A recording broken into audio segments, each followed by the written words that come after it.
Mga kabayan, para na kayo. Ako'y inyong samahan. Tayo magluluto na rin sitaw. Pero sa amin sa Mindoro ang tawag din niya ay kibal. Sa ibang lugar ang tawag yata din niya ay utong. Siya, para na kayo. Tayo mag-aadobo ng utong. Adobo o lutong tuyo naman ang gagawin ko din sa sitaw na rin. Matagal-tagal na rin hindi nakakapangain na rin. Ngaret, aking gagayatan na ng sibuyas. Saka na rin bawang. Kabilis. Pagkakabagsak kay Pinoy. Aring adobo ko nga rin ay lalahokan ko rin ng siyempre karning baboy. At nang ayos ang lasa pagka purong sitaw lang yung adobuhin ay parang magaspang dingoy pagka purong sitaw. Kaya maigi aring may kaunting karning baboy at talagang panalong aray. Are at akin munang isasangkot siya aring karning baboy na aking ginaya. Abay siyempre ay sa daling maluto ng kibal na yun pag pinagsabay-sabay mo itong nalusaw na. Kaya aray aking sasangkutsahin muna.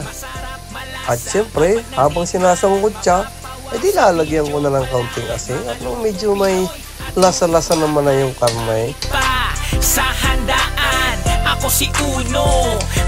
Ayaw, at pagkagarni na ang kulay ng karneng baboy, abay, goods na sa akin yan. Yung medyo nag-brown na. Ayan na, ang kulay na gustong-gusto ko na. Arit, akin munang aalisin din sa aking kawali. At nang ako'y makapag-isa na ng sibuyas bawang, ay siyempre, di ko na rin gigisahin sa mantikang aray yung aking bawang. At saka yung aking sibuyas na yun ay talaga yan ang sinasabing ginisa sa sariling mantika. Umaraw, salo-salo sa isang lamesa, basta buo ang pamilya. Ay pagkahusay na yung aking sibuyas tsaka bawang ay ibabalik ko na uli rin aking sinangkutsang karneng baboy. At tuloy ang pagigisa, tuloy ang pagkahalo. Saka ko natitimplahan ng timplang adobo. Siyempre, toyo at suka ang aking unang ilalagay din adobo di kasi dyan ganyan noon ilalagay sa adobo. Lalagyan ko na rin ng paminta at saka aring aking magaling na chicken powder. Arin na ang aking pinakambitsin, aring chicken powder na aray. At saka ilalagay ko na rin aring aking kibal. Maraming salamat pala sa aking kaibigan si Boss Richie Bacani. Sir, maraming salamat din sa iyong ibinigay na sitaw sa amin. Husay na husay ang hapunan namin din Alright, nilagyan ko pa ng oyster sauce. Muntik kang nakalimutan masarap ito. Ito'y sariwang-sariwa kasama pa kami sa pamumuti sa puno.